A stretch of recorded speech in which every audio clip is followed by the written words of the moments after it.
Thank you guys for being here. Our Texas Baptist Center for Ministerial Health, Financial Health team have been hosting these webinars for over a year now, and we hope that they're helpful. We try to find topics to discuss that are relevant and important for our pastors and ministers. So we were talking about, things that were coming up, and Christmas is always something that comes up. And I know for our family, usually it kind of catches us by surprise. And I know a lot of folks, because the year just seems to go by so quickly. So we wanted to put something together to help kind of plan for Christmas. So we wanted to talk with a couple that have figured out, at least a lot more than myself and other people have probably, how to deal with Christmas and how not have such a big, shocking price tag at the end of the year, and how to just do it well and steward our finances well and still celebrate the holiday and be a joyful time and not a time of being stressed. So I have with us here today, we have Christian and Matia Messemer. I'm a big fan of both of these people. Christian Messemer has been working with us for over a year now.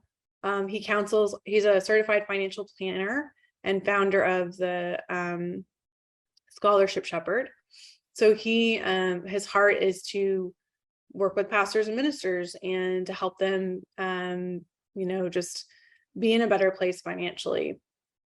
So he does a lot of work for us, just helping with webinars, and his expertise has been valuable to us over these past few years. So we're thankful to have him. And in my conversations with Christian,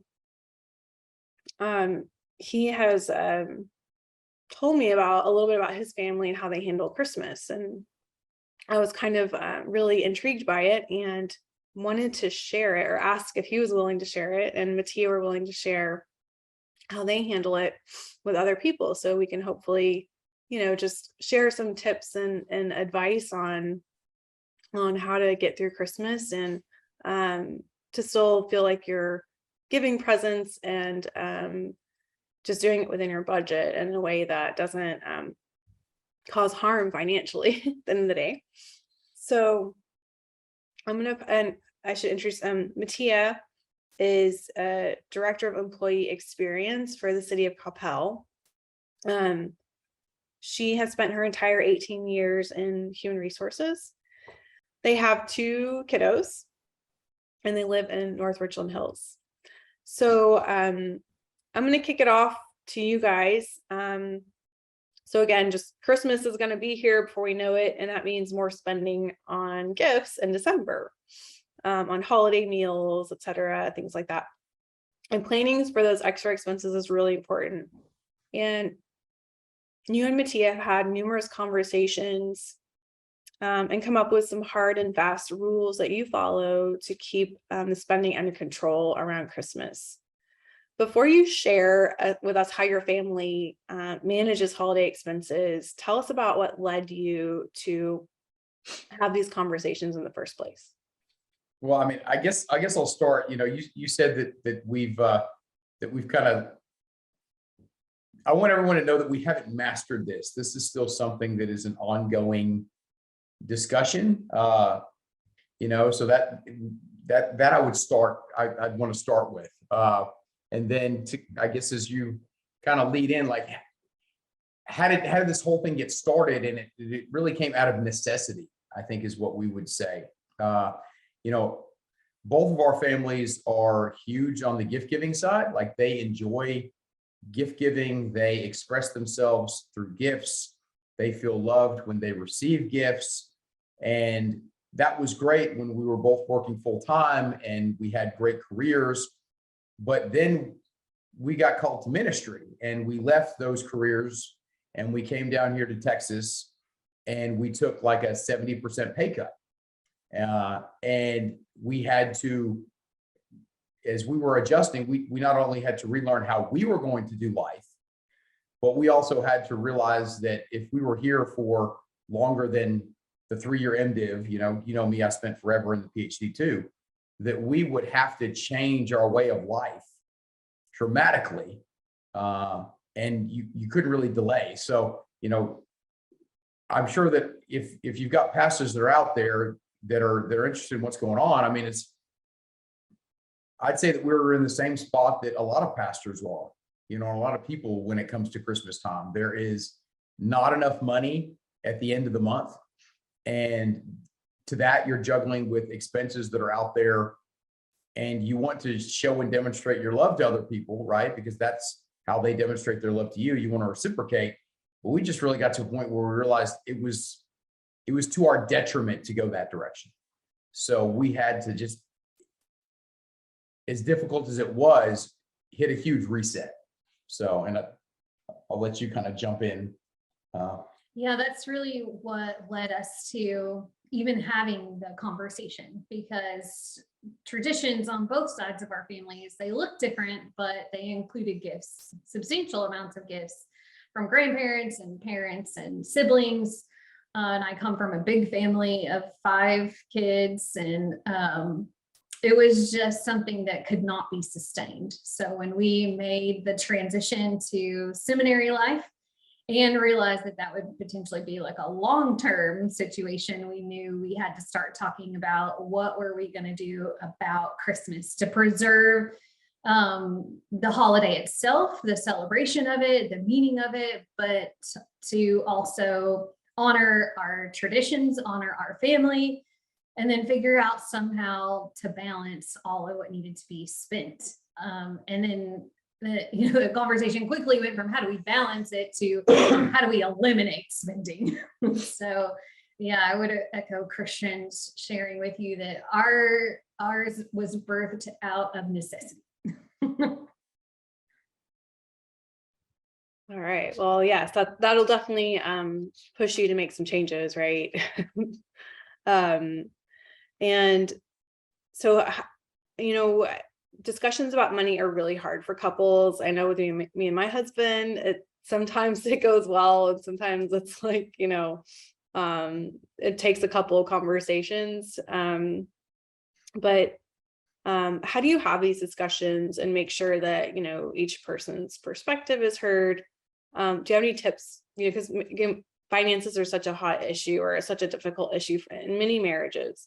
Do you have any tips for married couples on like how to have these conversations, or what's worked well for you guys? I think we've been really lucky. We started talking about money before we were married. Then throughout our what was it, premarital counseling. Mm-hmm.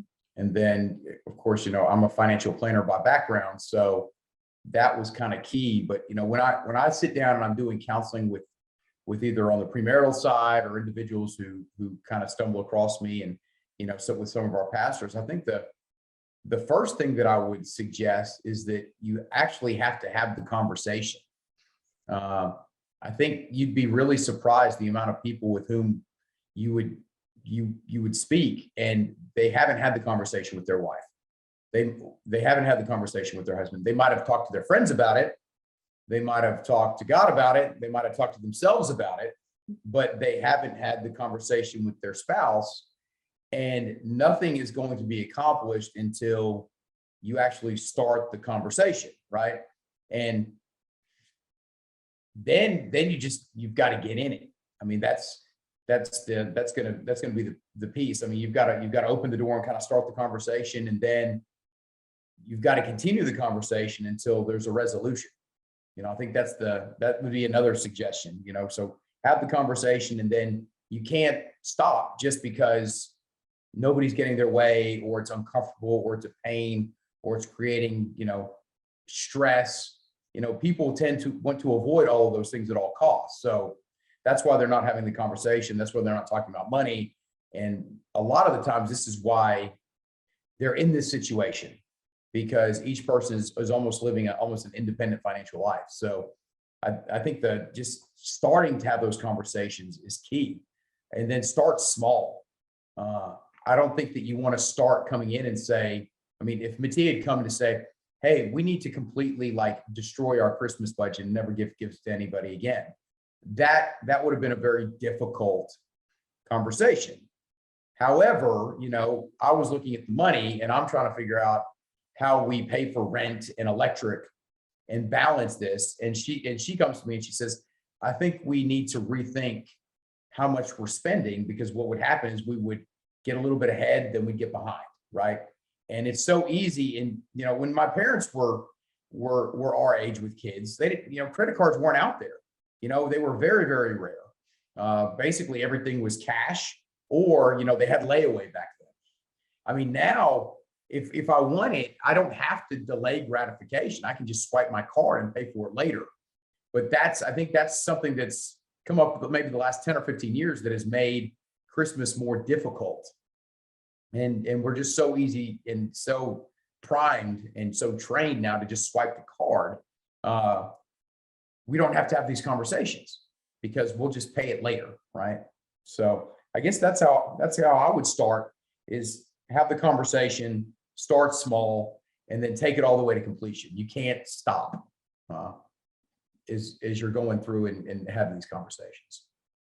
And I would offer so Christian comes at this from an analytical perspective, and I often come at it from an emotional perspective first and then engage my thinking second. So because we have two very different starting points, I learned early on that I have to become very self-aware. One, about where's my starting point? Where's his starting point? Are we starting from an emotional perspective? Are we starting from an analytical perspective? And those are two very different portions of the conversation. One is the basics of what are our expenses? What are our needs? What can we afford? What can't we afford? And then the other is, what are the emotions surrounding Christmas? How do I feel when I give this particular thing? How does my mother-in-law feel when she receives it? What do I want to provide for my children? What kind of traditions surrounding presents do I want to create? And so those are both equally important. We can't minimize one or the other. They're both very important to the conversation. And can lead to a lot of creativity as well, a lot of experience and creativity in this whole process.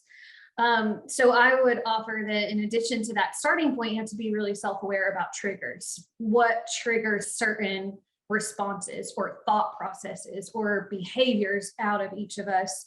And those that trigger unwanted behaviors, then we tend to want to avoid those. We want to be good to each other in the course of that conversation. So we want to avoid those unhealthy triggers or try to replace them with healthy triggers. So things in the conversation I'll bring up that I know are positive for Christian or will trigger good thoughts, good behaviors, healthy conversation, then we're going to focus in those areas, not necessarily to the point of avoidance, because I'm not talking about having hard conversations. I'm talking about just triggers of unwanted behavior or unwanted thoughts. So, for example, I grew up with my mom just completely hating credit. I mean, she hated it. Credit cards, any type of loan, like credit, period. And that really came out of some tough experiences that she had. And she wanted to impart on us, not that we would hate it, but impart on us that we would avoid it or use it sparingly. Well, that translated to me as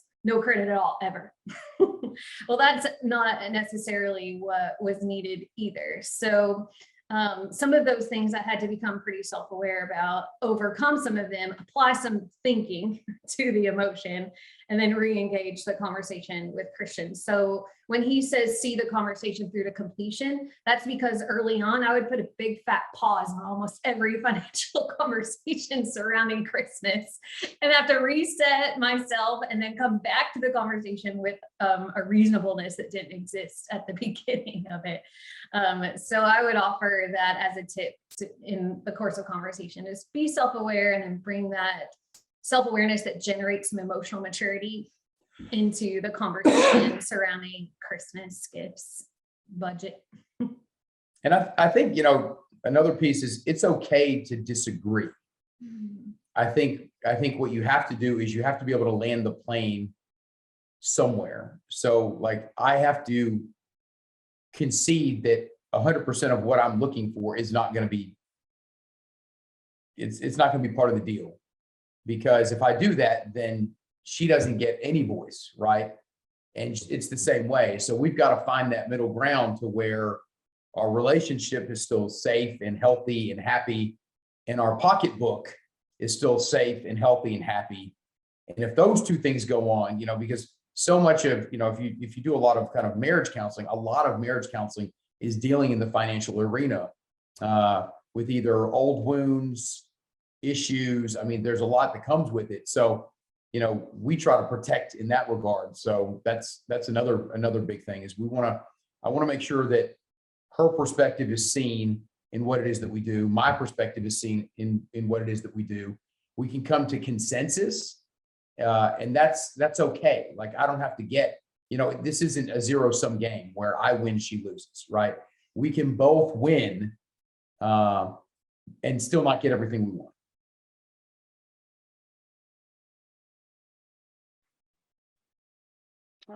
That's really helpful. And I can especially relate to the emotional. I'm a processor too. So I would have to, I think we're there where there's pauses. But yeah, I think you do have those, like, you have to figure out, okay, what am I thinking? Like, when we're talking about this budget item or, this particular thing, and knowing that you have a big family and, that you have a lot of siblings, and that would probably make it's harder because you love your family, and you have to kind of figure out how to navigate that. Those really good tips. I will remember that for my next conversation, our next conversation on the budget. And I think also, like, just like the conceding, like knowing that you're not both going to get what you want, but that you can come to like some middle ground. Yeah, especially because if we're coming from two totally different places, like if I'm on this side and she's on that side, there's no way that we're going to get to that. I'm going to stay on my side and she's going to be happy, and vice versa. So there's got to be that work through. Yeah. And hearing you share a little bit, Tammy, that reminded me that, it is good to offer the why. Christian said earlier, and I think you reiterated that we're talking about what are we going to spend? What are we going to do? What is Christmas going to look like? But the why of all of that is important as well. Because sometimes we feel like entitled to keep our why to ourselves. Like, well, this is just what I think, or this is just what I want, or this is just the way it should be. But to our spouses, more than anybody else, we should offer the why, because we want to let them in on that. But it feels very vulnerable sometimes to say, well, this is what I want out of Christmas, but let me explain why, like what's behind that, why I'm interested in doing that. Or spending this kind of money. And so once we got down to talking about the why behind some things, we did allow ourselves a little bit of freedom to spend in more areas or on one particular person, because we found out that our why was aligned. Not really our what actually, but the reason behind it all was aligned. So then it made the conversation so much easier, because then it was just a matter of settling on what we were going to do, which is a much easier conversation than the value behind it, the why behind it. So yeah, I love that.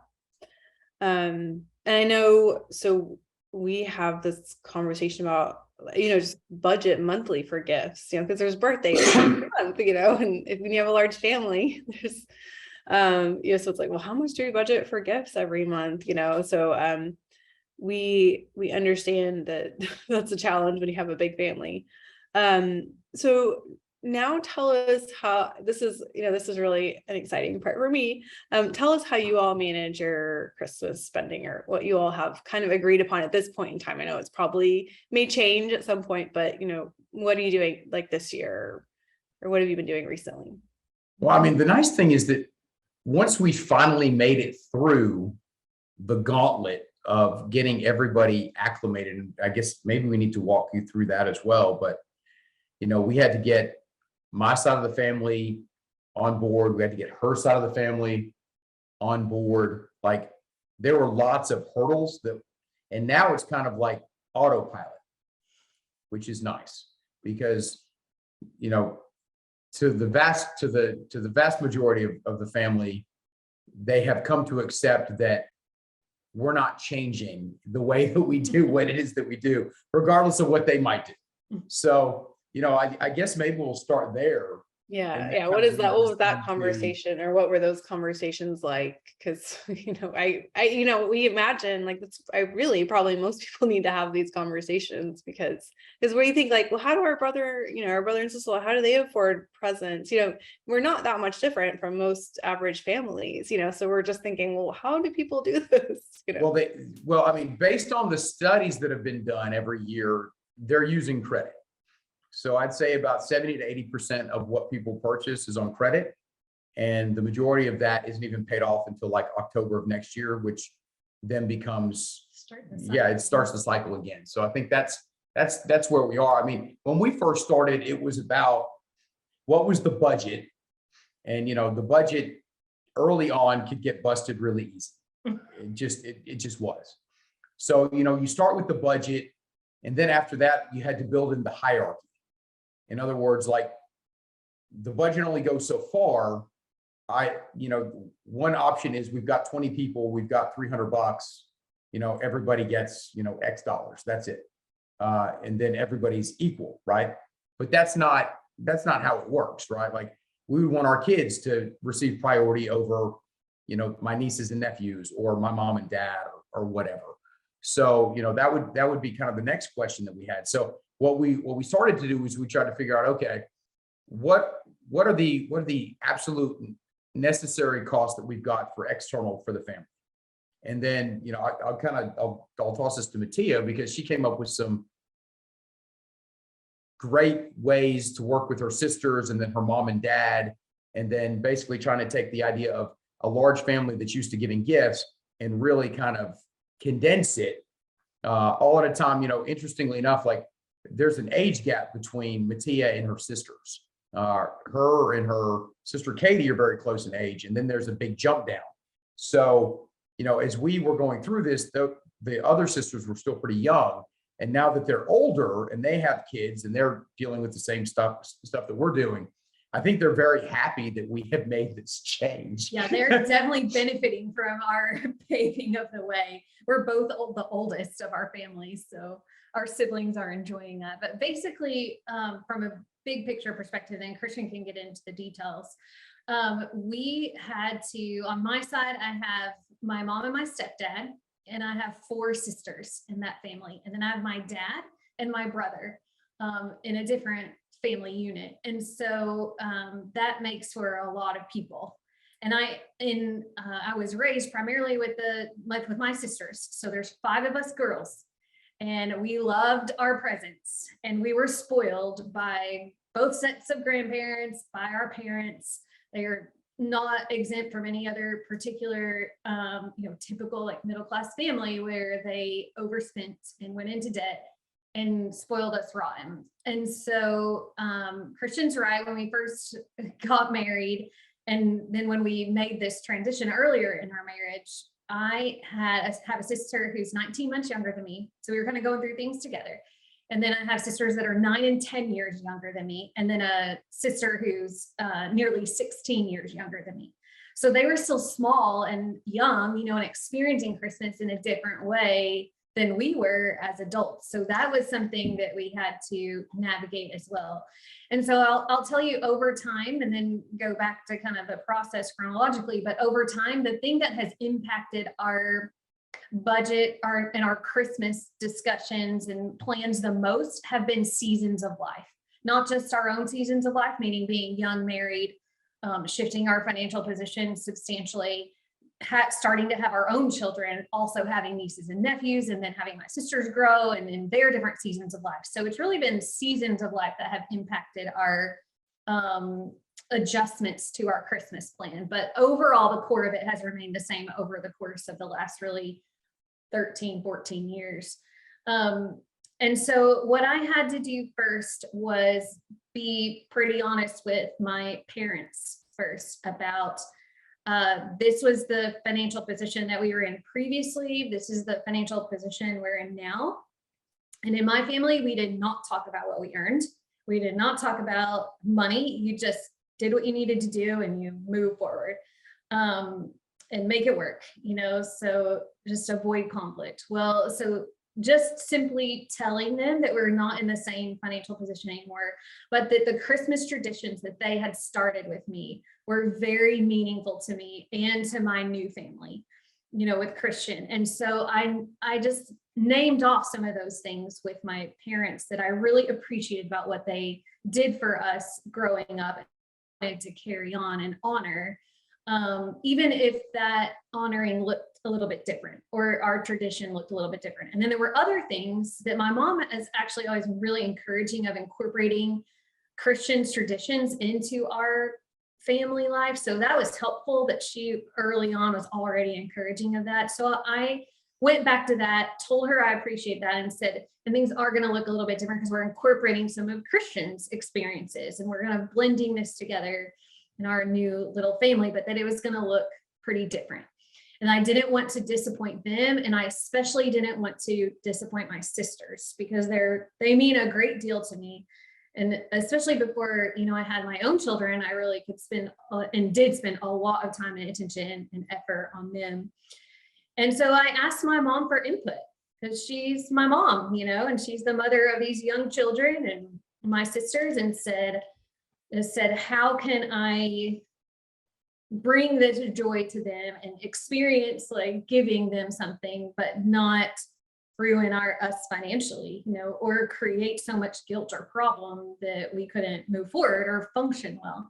And so that's when my mom reminded me of some of the creativity we had used in the past, because we had some particularly difficult financial times growing up. And so my mom reminded me of some of the things that we did for birthdays and Christmas. And then she let me in on a couple of her little secrets about how she made Christmas work, and how she spread things out, and what my grandmother did for her growing up, and then revealed to her as an adult, things I just didn't even know because I was a child, And that was so helpful that my mom kind of let me in on that. And that sparked some creativity for me. And I am not a sewer.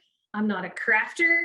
I'm not like a gardener. I'm not like really good with those types of things. So my creativity came out in a different way in terms of gift giving. So that's where everything started with my parents. And then as things transpired and my sisters got older, we had to shift the way we did things. We just could not buy gifts for 7 people every single Christmas.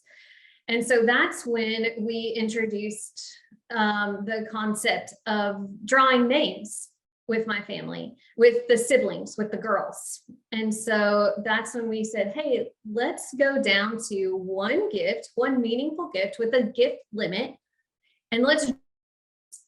And so my mom facilitated drawing names. She made it kind of a fun thing with the girls. And then even though we were all spread out, we would kind of get on the phone together before video chatting was a thing. And now on video, and we would just spend that time together, carve it out with just the sisters, and we would sit down and we would open our gifts from one another. And if it just so happened that we would be back in Tennessee, back home for Christmas, then we would spend the time and sit down and purchase them together, and open each other's gifts. And it became very meaningful, and we had a lot of fun with each other because we were taking the time to think through something. In that case, it was all even. And for a little while, we transitioned when my youngest sister was still at home and not working. She was so young that she couldn't work, And so my mom said, no, I'll step in and still pay for your sister to give you guys a gift. She'll pick it out, but my mom picked up that expense so that my youngest sister could participate in that. So ironically, she doesn't even remember life before we drew names and had that tradition, because she was so young when we started it. So that's one thing we did. And then what we talked to my parents about was that, like, we want to do something a little bit different for them and not make them part of that drawing, because that was a sister thing. My parents are collectors. They like collections. And so we said, could we add to one of your particular collections per year instead, and build that up over time, which is an idea that I got from my grandmother, my mom's mom. And she would do that. She would add to a silverware collection that she was building for me, that she wanted to gift me when I turned 18 or got my own place. And so she would buy this silverware for me every Christmas. We still have it. It's my Christmas silverware. And so that just gave me the idea, well, maybe we could do that for my parents. And so they each offered to me the things that they were building on. And then we did get to a point where we couldn't buy two separate gifts for my parents. So we bought one combined. And what we did is we started a collection of ornaments for them. And we said, okay, we will buy you a particular ornament that fits the collection theme and gift that to them every year. And now my mom loves themed Christmas trees, and she has a themed tree that's just the ornaments we've gifted her over the years. Some of them are handmade. Some of them are purchased, some of them are customized, some of them are nicer. And it just actually kind of tells the story of the 15 years we've been on this journey. So it's very sentimental to my mom and now to me as well. So those are just two of the ideas that we picked up in my family. And then nieces and nephews. So now, when we started, none of us had kids, and now everybody's got kids. And pretty much everyone's got at least one except for Jennifer. So, and then Deanna's got 3. So average family's got two. So we'll just go there. So, if we're doing the drawing, if we're doing the other gift, the next thing we came up with was we want to do something for the cousins, but it's going to be, what was it? It was was it $20? It was going to be $20 a family. And if you've got 2 kids, that means each kid gets a $10 gift or something like that. I think when we first got, there have been years $5. when things were tough, it was a $5 gift. So, I don't know what you can find for $5 nowadays, but maybe we've got a little gift inflation. So we've got that. On my side, my mom's a big gift giver, but she always really wanted to see us get stuff. She would always say, save your money. Like that was kind of the way she did things. My sister would always want to buy gifts. Both of them are gift givers. And we just had to have a conversation. Let's just spend it on the kids. So, my one sister has 2 kids. So we've got a $50 limit. And so each kid gets 25. My other sister has 1 child. So it's a $50 limit for her. But, we're in a good place financially now. Back then it wasn't, we weren't. So it was less back then. So, what we always say is, listen, we want to make sure that whatever limits are set, it's affordable for everybody. So if there's a limit that's set that's not affordable, then we have to change the limit. That's the way it goes. We never want somebody to stretch because of that. And again, those are conversations you don't have because everybody wants to put up the facade nowadays that I'm Teflon, I'm bulletproof, my finances are great, but we know that that's not the case. So you've got to have those conversations. And if you can have it with your spouse, then you can start to have it with your siblings. Maybe, it's not easy and it's not fun, especially, when I've got a sister that she's a gift giver and, she's, I joke often with her, but, I swear she has a little black book where she accounts for everything that has gone out to somebody and everything that has come in from that person. And if there is a net deficit, life is not good. So that's sometimes what we joke about, but, she's just kind of had to come around that this is the way we operate. It's okay. She can be as crazy as she wants. It's not going to change how we're going to behave, right? We're not going to be influenced or pressured or, anything in that nature to go off of the plan that we've got set. And I think that's the hard part for most people is in our desire to placate and our desire to have relationships. It's easy for us to shift what we set up for the sake of others. And sometimes you just kind of have to stand your ground, and it might take a couple years or many years or lots of years or never. But it's our family's better off for what it is that we're doing. I don't expect the other parts of our families to understand it completely. I just ask them to respect it, right? That's it. You don't have to understand it. You don't have to like it, but just respect it.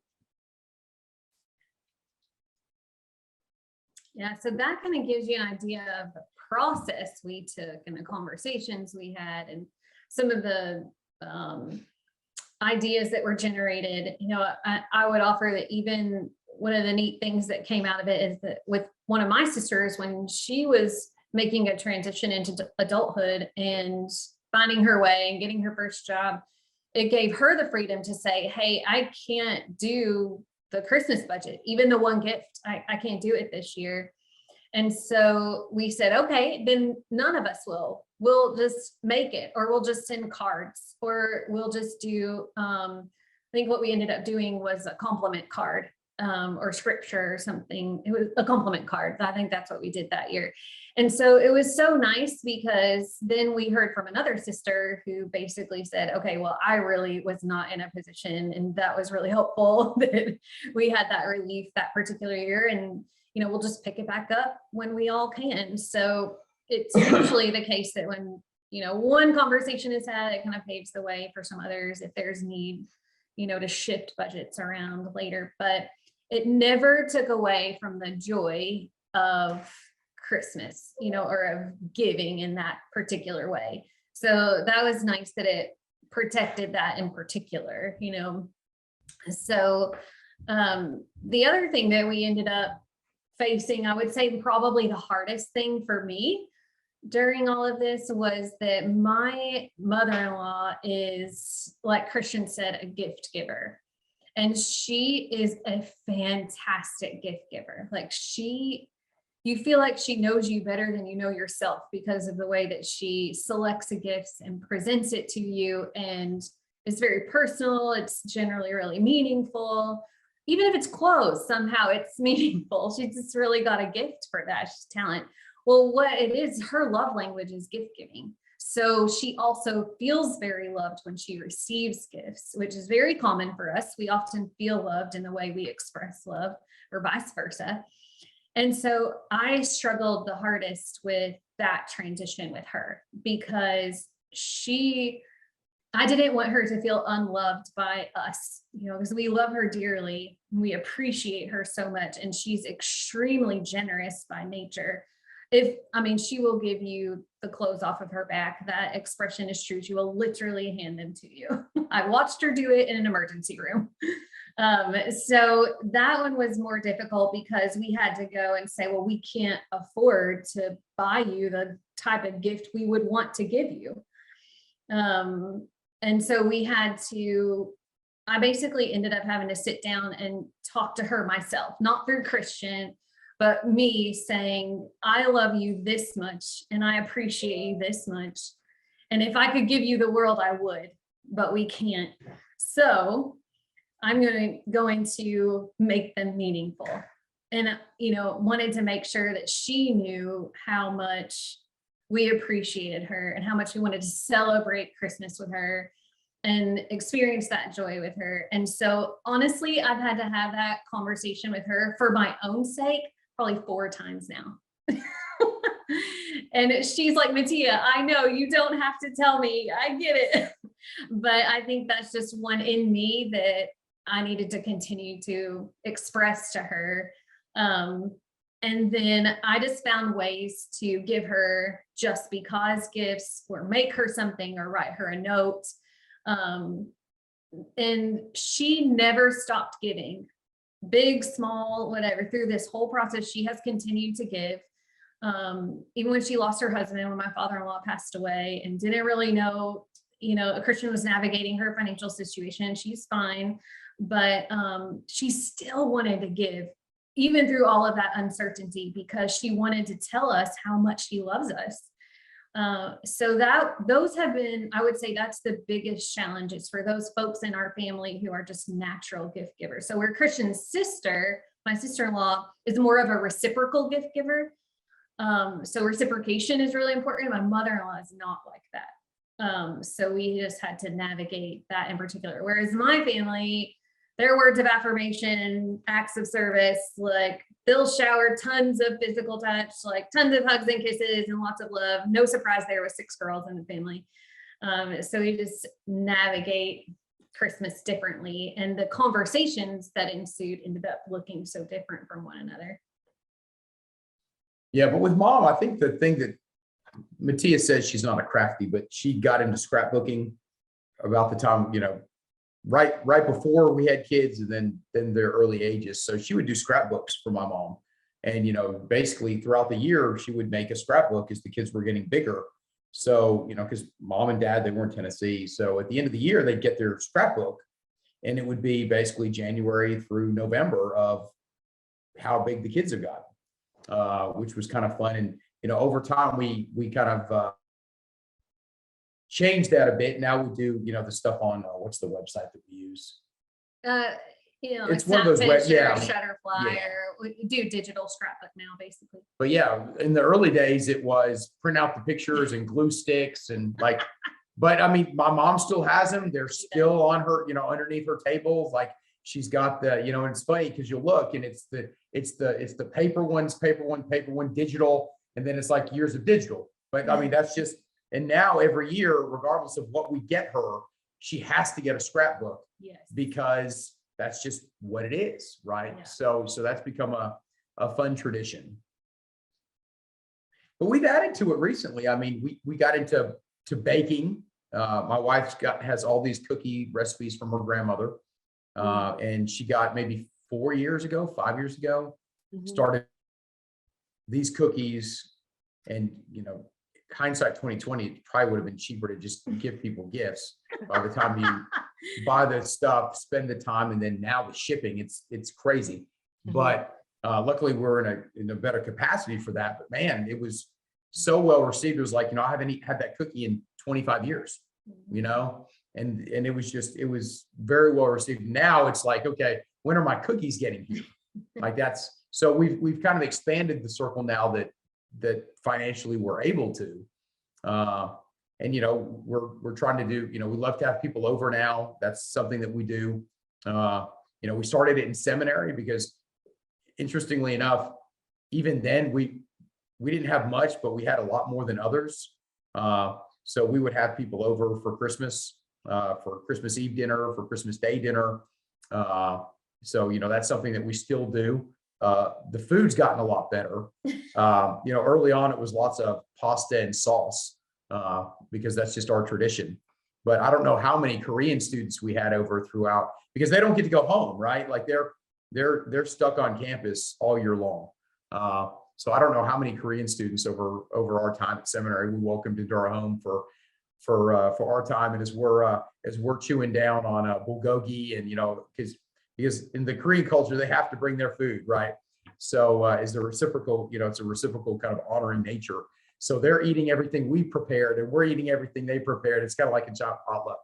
So, those are some other things that we kind of incorporated. I know in previous discussions, we talked about, rewards, like using rewards.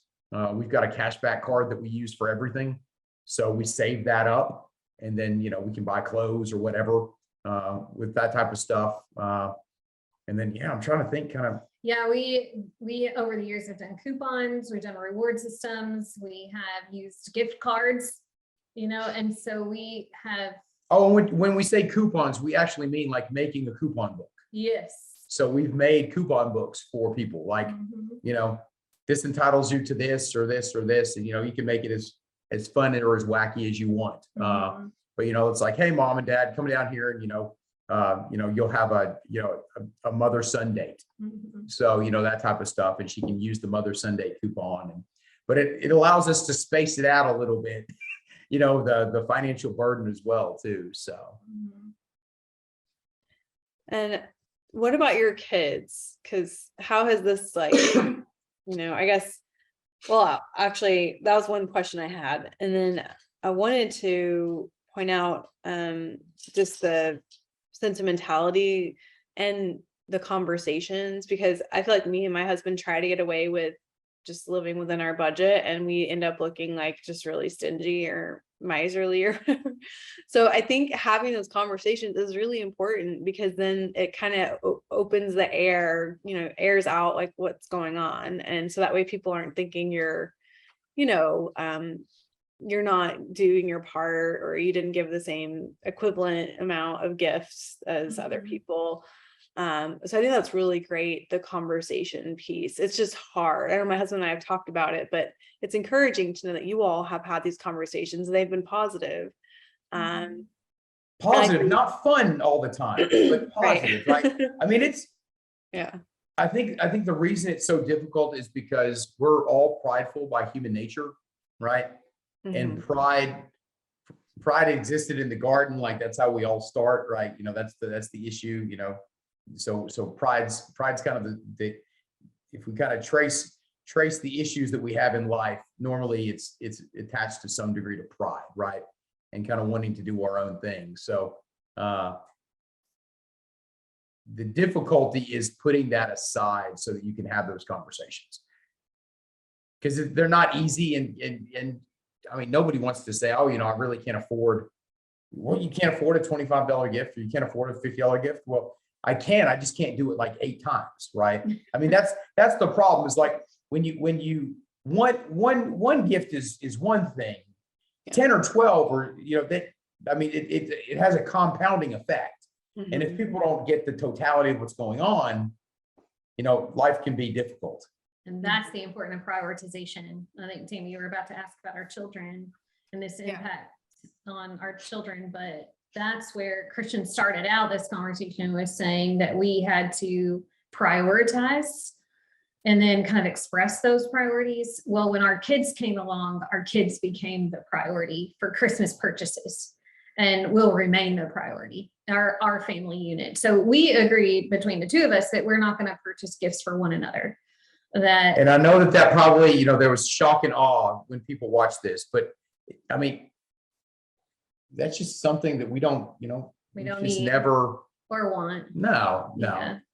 But we have, I have good close friends, or we have close friends from seminary that if they eliminated their Christmas gift giving from one another, it would be a big substantial piece removed from their marriage that they really enjoy.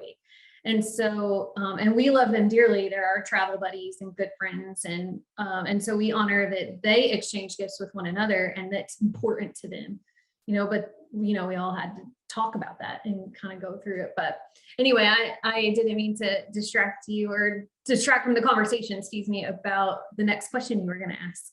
Go ahead. I think you're about to ask about the kids. Yeah, just how is, it's always hard having that conversation with kids. We can only do so many presents this year. I think you guys have come up with something that's kind of probably helpful, or it sounded really interesting, and that might also teach kids a little bit of, kind of just stewardship, or to help them set them up for their future Christmases, So just curious as to how you handle that with the kids. And you want to jump in? Yeah, go for it. Yeah. So our kids are 11 and 9.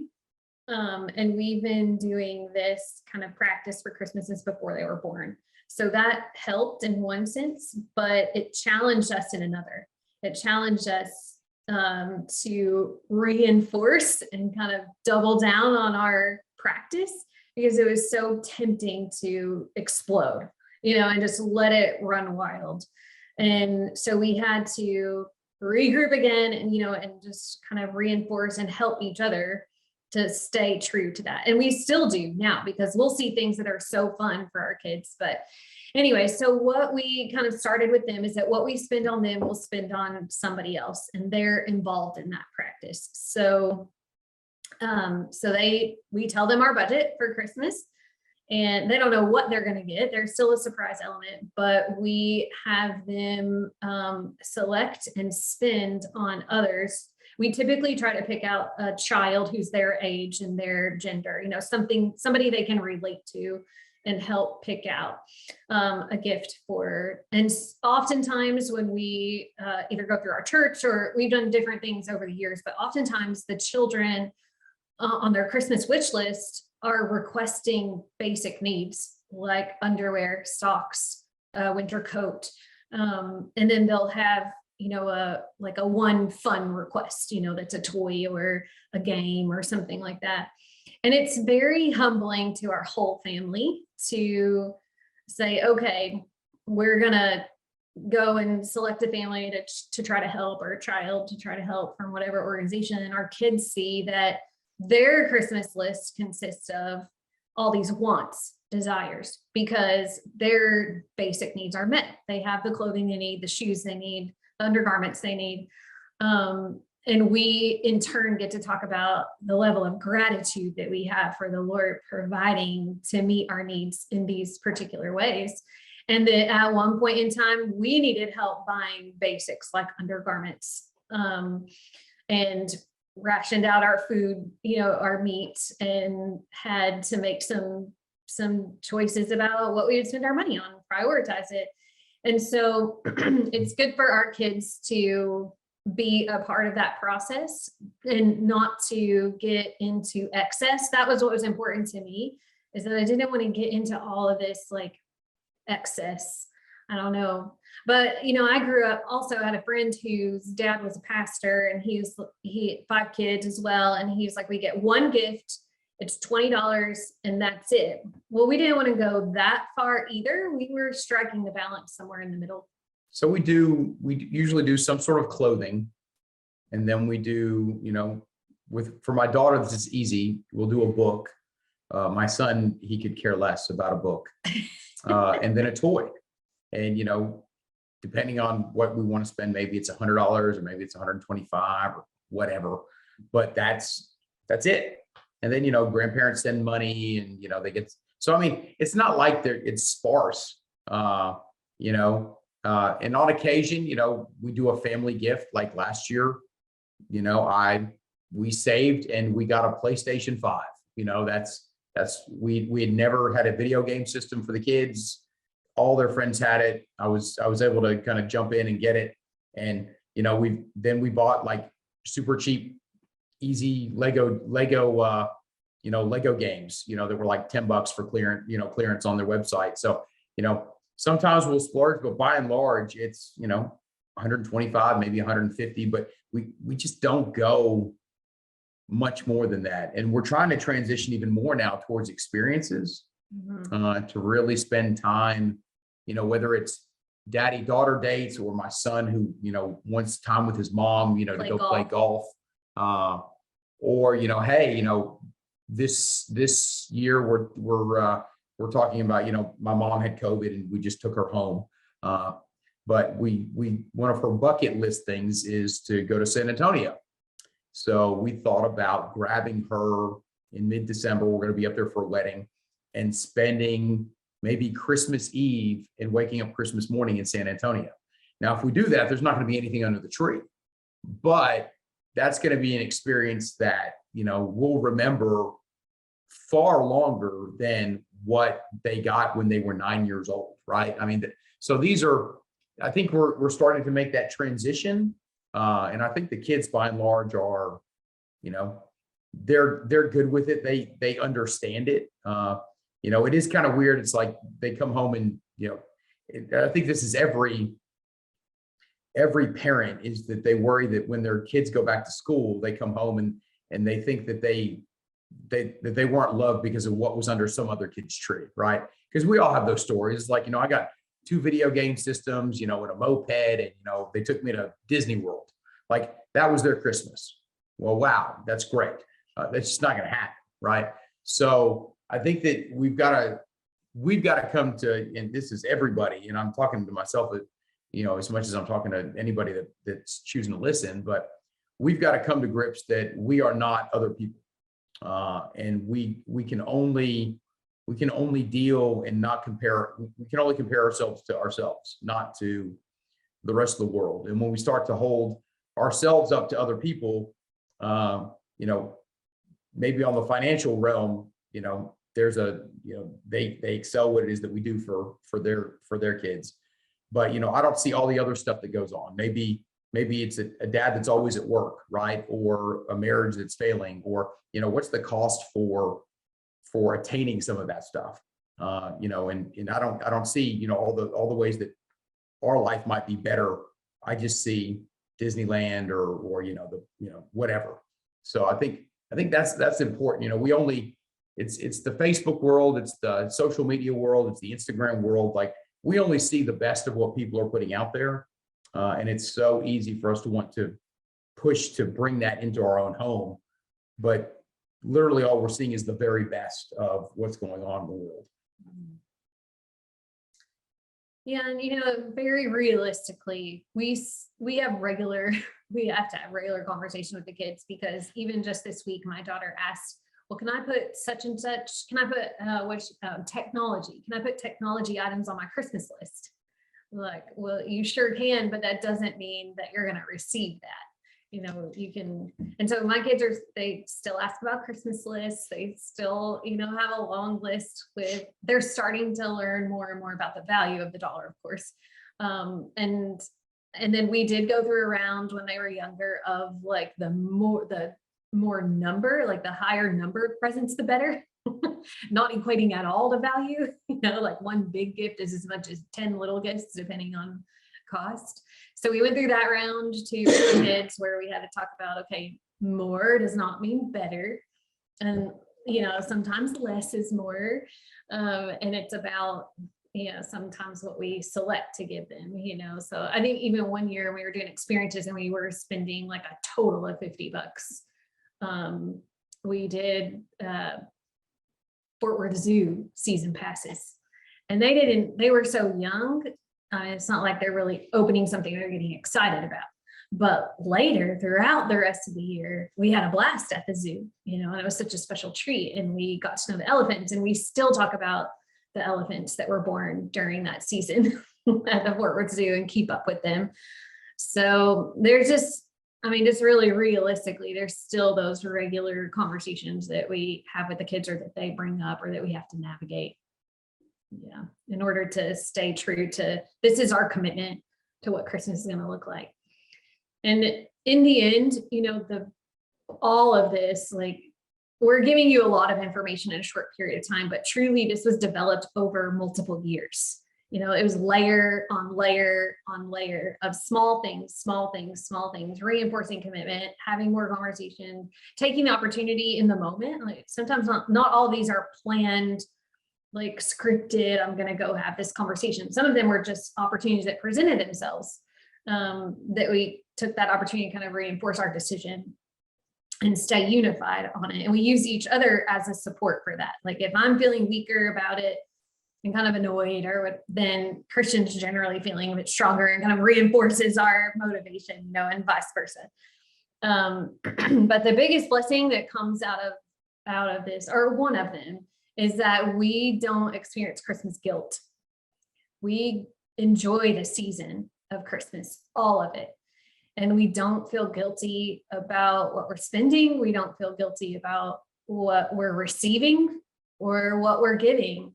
And feeling guilty about what we were receiving was a big one for me, because we were not spending what others were spending on us. And I felt like we were getting way too much. So I almost wanted to say, well, don't give us anything else in certain circumstances, but that's not fair either, because the giver wants to give, you know, and then see our joy and gratitude in receiving. And so those have been some good lessons over time for me, and some good blessings, but we're at the point now where we just don't experience Christmas guilt. We just allow ourselves to enjoy it. And so it's been nice.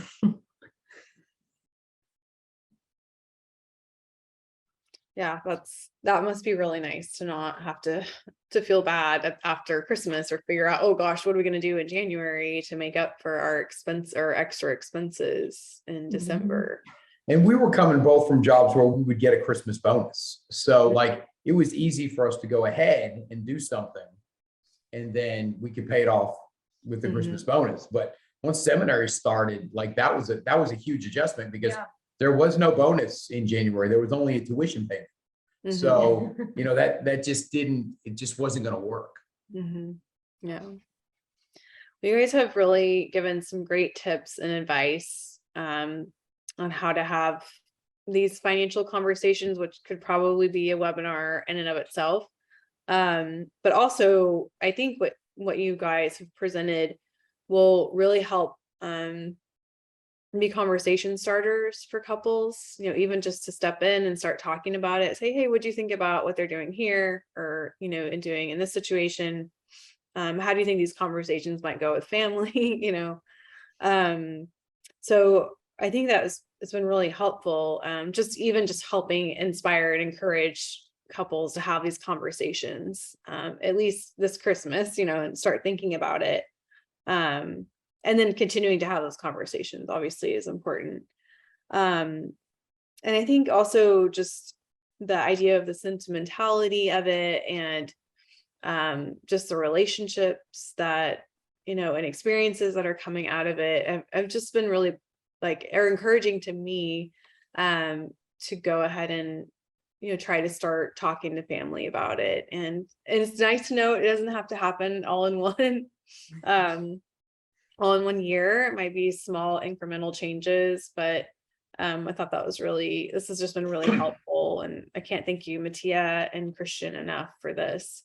Did you have anything else you wanted to share before we close, or?